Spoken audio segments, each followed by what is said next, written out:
ஹரே கிருஷ்ணா பரம் ஜெயதே ஸ்ரீகிருஷ்ண சங்கீர்த்தனம் ஜெய் செல்ல குருதேவ். பகவத்கீதை 3ஆம் அத்தியாயம் கடமை ஆற்ற வேண்டிய முறை. பதம் 14-15. அன்னாத் பவந்தி பூதானி பர்ஜன்யாத் அன்ன சம்பவக யஜ்ஞாத் பவதி பர்ஜன்யக யஜ்ஞக கர்ம சமுத்பவ கர்ம பிரம்மோத்பவம் வித்தி பிரம்ம அக்ஷர இவம் உத்பவம் தஸ்மாத் சர்வகதம் பிரம்ம நித்யம் யக்ஞே பிரதிஷ்டிதம். ஜீவராசிகள் அன்னத்தால் உண்டாகின்றன. அன்னம் மேகக்கூட்டத்தால் உண்டாகிறது. மேகக்கூட்டம் யஜ்ஞத்தால் உண்டாகிறது. அவரவர் கடமைகளை யஜ்ஞங்கள். அந்த கடமைகள் வேதங்களிலிருந்து உண்டானவை. வேதம் ஜீவர்களின் கடைப்பிடிப்பு அத்தியனத்தில் வெளிப்படும். நித்தியமான இறைவன் பரமாத்மா யஜ்ஞங்களில் நற்செயல்களில் எப்போதும் நிலைத்து இருக்கிறார். விளக்கம். இங்க விஞ்ஞானபூர்வமான ஒரு சுழற்சிய பகவான் பேசுறார். ஒன்று ஜீவராசிகள், அதுக்கு காரணமான அன்னம், அன்னத்துக்கு காரணமான மேகக்கூட்டம், அடுத்து மேகம், அடுத்து யஜ்ஞம், அதுக்கடுத்து கடமை, அப்புறம் வேதம், திரும்ப ஜீவராசிகள். இப்படி ஒரு சுழற்சியை பகவான் சொல்றார். உயிருடைய அடையாளம் உணர்வு. அன்னம் உணர்வை தக்க வைக்கிறதாக இருக்கிறதுனால உணவுன்னு பெயர் பெற்றதாக தொல்காப்பியத்தில் இருக்கு. தைத்திரிய உபநிஷத்துலையும் 3:2 அன்னாத் ஏவ கல்பிமானி பூதானி ஜாயந்தே அன்னேன ஜாதானி ஜீவந்தி. உணவிலிருந்தே உயிர்கள், அந்த உணவாலேயே அவைகள் வாழ்கின்றன. இப்படி ஸ்லோகம் இருக்கு. எல்லா பிராணிகளும் உண்ணும் உணவு அன்னம்னு சொல்லப்படுது. உணவு அதுகளுக்கு உடல் ஊட்டம், வளர்ச்சி, நிறைவு, இந்த 3ஐயும் தருது. மண்புழுவுக்கு மண் தான் உணவு. 4 விதமான ஜீவராசிகள் இருக்காங்க. கருட புராணத்தில் இருக்கு.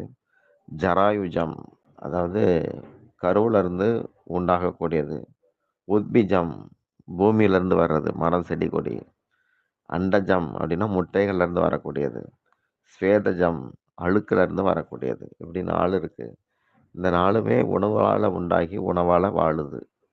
எந்த செயல்லையும் தானம், தவம், தியாகம் இருந்தா அது யஜ்ஞம். யாக குண்டத்துல நெய், பழங்கள், தானியங்கள், ஆகுதி தரப்படுது. தானம் செய்யறதுல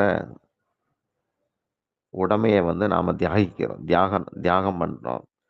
தவத்துல சுகபோகங்களை தியாகிக்கிறோம். அதே போல கடமையை செய்யும்போது சுயநலம் அங்க மறையுது. பர்ஜன்னா அன்ன சம்பவக. பர்ஜன் அப்படிங்கிறது மேகக்கூட்டத்தை குறிக்கும். யாக புகையும் சூரிய கதிர்களும் மேகக்கூட்டத்தை உண்டு பண்ணுது. அதாவது புகையால சூரியன்ல மாறுபாடுகள் ஏற்பட்டு மேகக்கூட்டம் உண்டாகுது. சூரியனால தான் இந்த மேகக்கூட்டம் மழை நீராக பூமிக்கு திரும்ப அனுப்பப்படுது. தேவலோகம் போயிருந்த புண்ணியவான்கள் புண்ணியம் தீர்ந்த பிறகு மேகக்கூட்டத்துக்கு சேர்றாங்க. அவங்க மழை நீர் மூலமா பூமிக்கு பிறக்கிறாங்க. எல்லா ஜீவர்களுக்கும் துவக்க உணவு நீர் தான். இந்த நீர் மழையால தரப்படுது. இந்திரன் ஒரு முனிவர்கிட்ட வேதம் படிக்க போறான். 3 வேதங்களையும் 10 ஆயிரம் ஆண்டுகள், 10,000 ஆண்டுகள் படிக்கிறான். இன்னும் நான் எவ்வளவு நாள் படிக்கணும்னு அவர்கிட்ட கேட்டான். அப்போ அவர் 3 மலைகளை காட்டி அதில் ஒவ்வொரு கைப்பிடி மண் கொண்டு வான்னு சொன்னார். அதை கொண்டு கொடுக்கவும் அப்போ சொன்னார், அந்த 3 மலையிலையும் ஒவ்வொரு கைப்பிடி மண், கட்டுறது கைமண் அளவு அப்படின்னு சொன்னார். இப்படி ஒரு உபநிஷ சம்பவம் இருக்கு. பிருகதாரண்ய உபநிஷத்துலையும் ஒரு சம்பவம் இருக்கு. தேவர்கள், மனிதர்கள், அரக்கர்கள் 3 பேருக்கும் பிரம்மா பாடம் நடத்துறார். அப்போ பிரம்மா த அப்படிங்கிற ஒரு எழுத்தை சொல்றார். அந்த எழுத்தை சொல்லிட்டு அமைதியா இருக்கிறார். தேவர்கள் அந்த எழுத்தை தமனம் அப்படின்னு பொருள் கொண்டாங்க. தமனம்னா மனக்கட்டுப்பாடு. மனம் போனபடி இருக்கக்கூடாது, கட்டுப்பாடா இருக்கணும். மனுஷங்க தானம் அப்படின்னு பொருள் எடுத்துக்கிட்டாங்க. மனுஷனுக்கு சேர்க்கிற புத்தி உண்டு, சேர்த்ததை கொடுத்து வாழு அப்படிங்கிற உபதேசம் அதுல அவங்களுக்கு கிடைக்குது. அசுரர்களுக்கு ஹிம்சை பண்றவங்கிறதுனால அவங்களுக்கு தேங்கிற சப்தம் தயை அப்படிங்கிற வார்த்தையா புரியுது. பிரம்மதேவர் மழை மூலமா த அந்த சப்தத்தை உபதேசிக்கிறதாக பிருகதாரண்ய உபனிஷத் 5:2 சொல்லப்பட்டிருக்கு. 4 குடியானவர்கள் இருந்தாங்க. ஆடி மாசம் அவங்க உழுது போட்டாங்க. இன்னமும் மழை வரல, விதைச்சாங்க. ஆடிப்பட்டம் உழவுக்கு நல்லது பொருத்தமான கட்டம். உழவுக்கும், விதைப்புக்கும். பட்டம் தவறுனா நட்டம் அப்படிம்பாங்க. இவங்க விதைச்சத பார்த்து மயில்கள்லாம் அங்க கூடிச்சுது. கொஞ்சம் தானியங்கள சாப்பிட்டுக்கிட்டே சந்தோஷத்துல மயில்கள்லாம் ஆடி பாடி அகவுது. பொதுவா இடி முழக்கம், மேகக்கூட்டத்த பார்த்து தான் கிருஷ்ணர் நெனப்புல மயில்கள் வந்து இப்படி செய்யும். ஆனா இங்க அந்த குடியானவர்கள் தங்கள் கடமைய செய்தத பார்த்து, அ இந்த மயில்கள்லாம் இப்படி செய்தது. நாமும் நம்ம கடமைய செய்வோம் அப்படின்னு. இத பார்த்த மேகக்கூட்டம் அவங்களாகவே இடிக்க ஆரம்பிச்சாங்க. உடனே இந்திரன் மேகங்கள பார்த்து மழைய கொட்டுங்கன்னு உத்தரவு போட்டான். இது நம்முடைய கடமை அப்படின்னு சொன்னான். கடமைகளின் நோக்கம் பரோபகாரம். அப்படிப்பட்ட செயல்களும் வேள்வியும் சேர்ந்து யஜ்ஞம்னு சொல்லப்படுது. ஆணுக்கு பணிவிடைக்காக குருகுலம் இருக்கிற மாதிரி பெண்ணுக்கு புருஷ பணிவிடை இருக்குது. அவங்களுக்கு வீட்டு வேலையே அக்னிஹோத்திரம்னு மனு சொல்லியிருக்கிறார். அமுதம் வந்து ஆரோக்கியம் தருது. அதுவே அளவு கடந்தா நஞ்சா மாறுது. அதுபோல சில பிணிகளுக்கு நஞ்சு அமிர்தமாக வேலை செய்றது உண்டு. அப்படி நஞ்ச மருந்தாக்குற வித்த நாட்டு மருத்துவத்துல இருக்கு. கொடிய நோய்கள குணமாக்க நஞ்ச பயன்படுத்துறாங்க. அதுபோல உள்ளத்துல இருக்கிற நஞ்சாக ஆசைகள், மமதை, பற்று, பாரபட்சம், தீச்செயல்கள தூண்டுறது, சுயநலம், இருமாப்பு இதுக்கெல்லாம் நஞ்சாட்டம் இருக்குது. இதுக்கெல்லாம் நஞ்சு தான். இந்த நச்சு யாருக்கு நீங்குதோ, அவங்க செயல்கள் கண்டிப்பா அமிர்தமாக இருக்கும். ஜனன மரண பிணிய, பிறவி பிணிய நீக்கும் அப்படின்னு சொல்லப்படுது.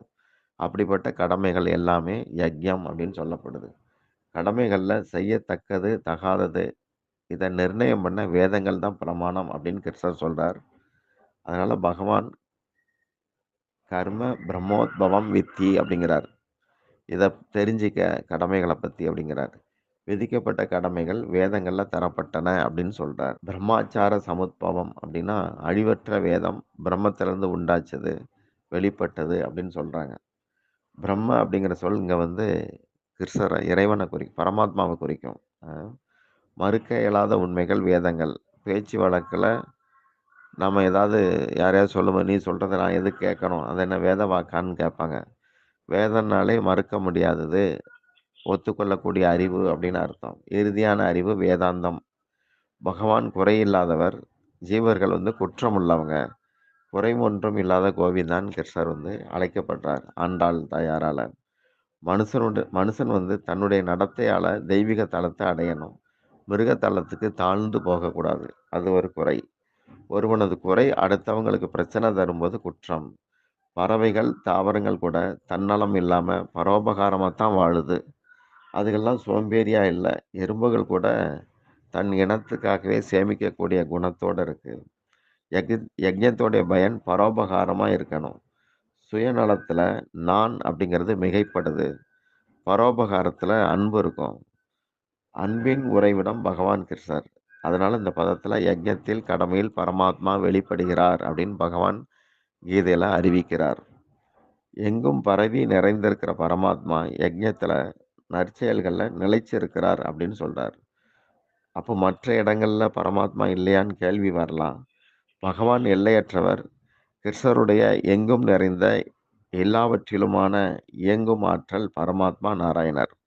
நற்செயல்ல யஜ்ஞத்துல தன்னை அவர் வந்து வெளிப்படுத்துறார் அப்படின்னு சொல்றார்.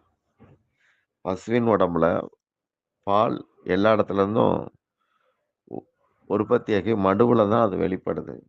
பூமிக்கு அடியில எங்கெல்லாமோ தண்ணீர் இருந்தா கூட கிணற்று மூலமா தான் அது வெளிப்படுது. அந்த அர்த்தத்துல பரமாத்மா வெளிப்படுறத பத்தி இந்த சுலோகம் சொல்லுது. சுயநலமே பரமாத்மா தரிசனத்துக்கு இடைஞ்சல். பற்றற்று தன்னுடைய கடமையை ஒருத்தர் செய்யும்போது இந்த இடைஞ்சல் வந்து நீங்கிரும். அர்ஜுனன் ஆததாயிகளாக அதாவது கொடும் பாவிகளாக இருந்த கௌரவ கூட்டத்தை தனது உறவாக பார்க்கிறான். அது சுயநலம். கௌரவர்கள் ஆட்சியில மக்கள் வந்து நிறைய பாதிப்புக்கு உள்ளாகி இருந்தாங்க. முக்கியமா சாதுக்களுக்கு நிறைய இடைஞ்சல் இருந்தது. நேர்மையற்ற கௌரவர்கள் சுத்தமா யோக்கியமாகவே இருக்கல. நல்லவங்களுக்கு அந்த ஆட்சியில மதிப்பில்லாம இருந்தது. விவசாயம், விவசாயிகள், உழைப்பாளிகள் இதுகள இப்ப கூட எந்த அரசுமே முறையா கண்டுக்கிறது கிடையாது. பணத்துல மட்டும் குறியா இருக்காங்க. தெய்வீக நாட்டம் உள்ளவனுக்கு தேசத்துல தானாகவே அக்கறை வரும். நாத்திகர்கள் தான் ஆளும் ஆட்சியின் போது வேத கருத்துக்களை மதிக்காம இருப்பாங்க. அல்லது வேதங்களுக்கு முரண்பட்ட விளக்கம் தர்றதுக்கு பணம் கொடுத்து பெயரளவு பண்டிதர்களை எழுத வைப்பாங்க. கலாச்சாரத்தை மறக்கும்படியான பாடத்திட்டத்தை உருவாக்குவாங்க. அதுதான் இப்போ நடந்துகிட்டு இருக்கு. சனாதன தர்மம் தவிர்த்த பிற மதங்கள் எல்லாமே ஏறக்குறைய நாத்திகத்துக்கு ஒத்து போற மாதிரி தான் இருக்கும்.